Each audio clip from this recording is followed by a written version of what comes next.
चलिए और आपको अब सुनाते हैं राज्यसभा सांसद से हरियाणा न्यूज ने खास बातचीत की है। क्या कुछ बातचीत हुई है, सुनाते हैं आपको। बीजेपी की वरिष्ठ नेता और राज्यसभा सांसद किरण चौधरी इस वक्त हमारे साथ मौजूद हैं और तमाम मुद्दों पर इनसे खास बातचीत करेंगे। सबसे पहले तो आजकल जो है नेशनल हेराल्ड का मामला छाया हुआ है, कांग्रेस के लीडर्स पूरे देश भर में प्रोटेस्ट कर रहे हैं। आप कैसे देखते हैं कांग्रेस के इस प्रोटेस्ट को? और साथ साथ आरोप ये लगाया जाता है कि सरकारी एजेंसीज का दुरुपयोग भारतीय जनता पार्टी की केंद्र की सरकार कर रही है, चाहे कोई भी एजेंसी हो, वो विपक्ष को दबाने का प्रयास कर रही है आज के टाइम। ये आरोप जो ये लगाते हैं कांग्रेस के लोग, ये बिल्कुल बेबुनियाद हैं, क्योंकि इस देश के अंदर कानून है और बहुत सुदृढ़ कानून है और कानून के तहत सारे काम होते हैं। तो कानून ने अपना काम करना है, the law will take its own course. So किसी को परेशानी नहीं होनी चाहिए, बल्कि कानून का साथ देना चाहिए। अब जो है ईडी के हाथ से तो सारी बात निकल चुकी है, वो तो सारा उन्होंने तहकीकात कर लिया, अब कोर्ट के अंदर केस डाल दिया है। अब जो है कोर्ट जो है इसके कॉग्निजेंट होंगे और कोर्ट्स जो है आगे डिसाइड करेंगे। तो जो दूध का दूध है, पानी का पानी, वो जो है आ ही जाएगा। तो ये प्रोटेस्ट करना जो है ये अपने आप में दर्शाता है कि इनके गिरबान के अंदर कितनी दाल में काला है। और खास तौर से ऐसे लोग जब प्रोटेस्ट करते हैं, हुड्डा साहब जैसे सामने खड़े होकर प्रोटेस्ट कर रहे हैं, तो सारे लोग हंसने लगते हैं, क्योंकि सबको मालूम है कि इन्होंने अपने कार्यकाल के अंदर करा क्या था। पूरे हरियाणा के जो है पूरी तरह से जो हाल इन्होंने करा, पूरा पंचकुला से लेके गुड़गांव तक सारा ही नाप दिया। तो ये क्या जनता जानती नहीं है? सारी जनता जानती है, एक एक चीज के बारे में जनता जानती है। इसके साथ साथ मैम एक और चीज कही जा रही है, तमाम विपक्षी दल जो हैं वो भी ये बात कर रहे हैं। आपको क्या लगता है, आप लंबे समय तक कांग्रेस में रही हैं, जब भी सीनियर नेताओं पे, कांग्रेस के सीनियर लीडरशिप पे इस प्रकार की बात आती है तो सरकारी एजेंसीज का दुरुपयोग करने का नाम लेकर के इस प्रकार के प्रोटेस्ट होते हैं, जबकि तमाम और अनेक मुद्दे हैं जो सीधे जनता से जुड़े हुए हैं, उन पर प्रोटेस्ट आपने देखा? आप भी लंबे समय तक कांग्रेस में रही। कांग्रेस अपना धरातल पूरी तरह से खो चुकी है और ये अपने ही करतूतों से, अपने कारनामों से खोए हैं। क्योंकि ये कांग्रेस के जो सो कॉल्ड नेता हैं हरियाणा के, इन्होंने खाली अपने घर भरने की सोची है और इन्होंने कुछ और इन्होंने सोचा नहीं और ना करा। तो नतीजा उसका ये हुआ है कि अब जो है जो असली मुद्दे हैं, मुद्दे जो उठा सकते थे या जो है, उनके ऊपर इनकी नियत ही नहीं रहती, क्योंकि ये जो है हर तरीके के काम करते हैं, सेटिंग करके इनके काम चलते हैं। तो वो सारी हरियाणा जो है उसके अंदर ये उजागर हो गया है। तो आप समझ सकते हैं कि इनके पास अब कुछ नहीं रहा, और जब कुछ रहता नहीं है तो वो जो है ना भौ भौ भौ भौ जैसे होता है, वो काम करना होता है, वो ये कर रहे हैं। इसके साथ साथ मैम प्रधानमंत्री नरेंद्र मोदी हाल ही में हरियाणा दौरे पे आए थे, अनेक परियोजनाओं का उद्घाटन और शिलान्यास प्रधानमंत्री की तरफ से किया गया। हिसार एयरपोर्ट की अगर बात की जाए तो कितना फायदा आने वाले समय में इस हिसार एयरपोर्ट से आप देखते हैं? क्योंकि भिवानी, हिसार, सिरसा, ये आसपास के लगते जिले हैं, इनके साथ के लगते हुए राज्यों में भी इसका फायदा देखने को मिलेगा। निश्चित तौर पे हरियाणा के लिए ये बहुत ही सौभाग्य की बात है कि हमारे को इतना बड़ा ये जो है परियोजना मिली है। और हमारे माननीय प्रधानमंत्री जी आए, उन्होंने दूसरे टर्मिनल की भी शिलान्यास वहाँ पे करा। उड़ान वहाँ पे आई, 60 लोग उसके अंदर बैठ के आए, और उसके बाद जो है लोगों ने टिकट लेके जो है पहली उड़ान जो है अयोध्या की तरफ गई। और तो मतलब ये तो शुरुआत हो चुकी है। अब ये जो है ऑपोजिशन जो है, कांग्रेस के लोग हैं, उनको ये पच नहीं रही है कि ये शुरू क्यों हो गया। उनको खुश होना चाहिए कि इलाके का विकास है, अपना निजी स्वार्थ मत देखिए। आप ये देखिए कि इसमें जनता का कितना फायदा होने वाला है। यहाँ पे जो है कनेक्टिविटी बढ़ेगी आहिस्ता आहिस्ता करके। सेकंड टर्मिनल का जो शिलान्यास करा है, तो इसका मतलब बहुत विस्तृत तौर से कंटेनर टर्मिनल आएंगे, वो होंगे। आसपास का जो इलाका है वो उसका विस्तार ही नहीं होगा, लोगों को व्यवसाय के मौके मिलेंगे, और हिसार जो है वो एक बहुत बड़ा अपने आप में एक हब बन के निकलेगा। तो ये तो खुश होना चाहिए और धन्यवाद करना चाहिए माननीय प्रधानमंत्री जी का।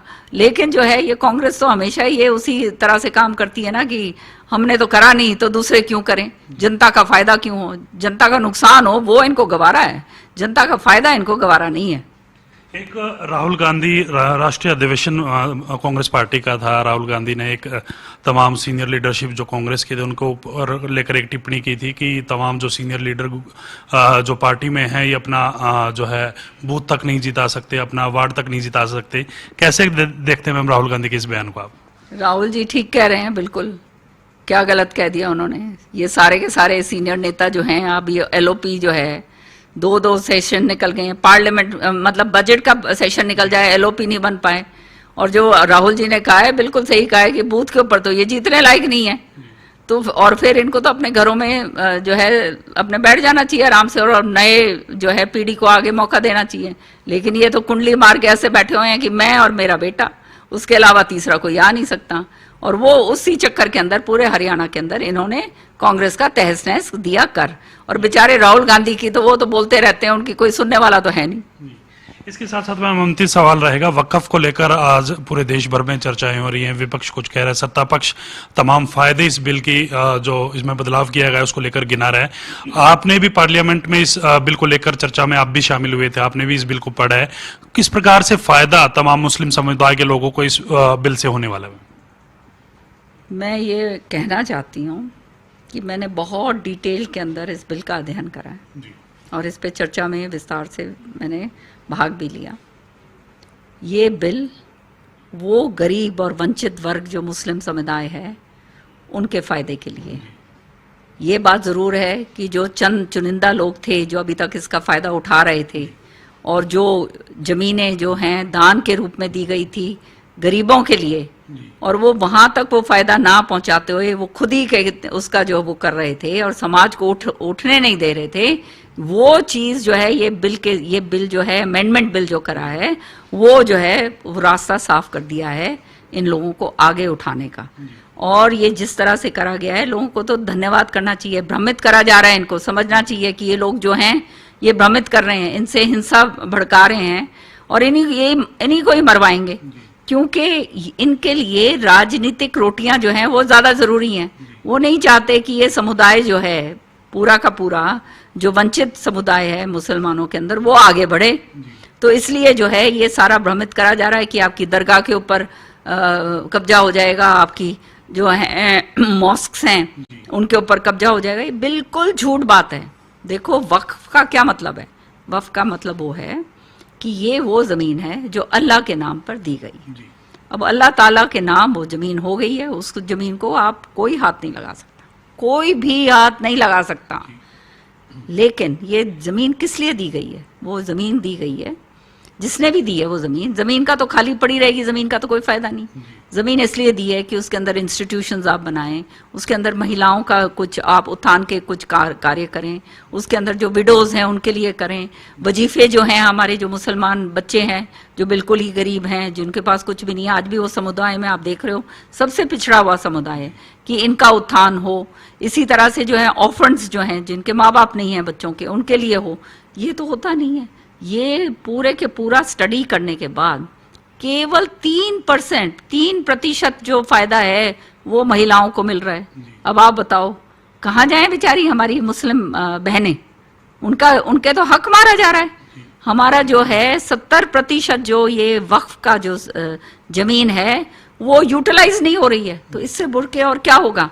जो बाकी है उसके ऊपर धांधलेबाजी करके, और जो सारा करप्शन ऐसा है कि चंद लोगों ने सारा का सारा कब्जा करा हुआ है।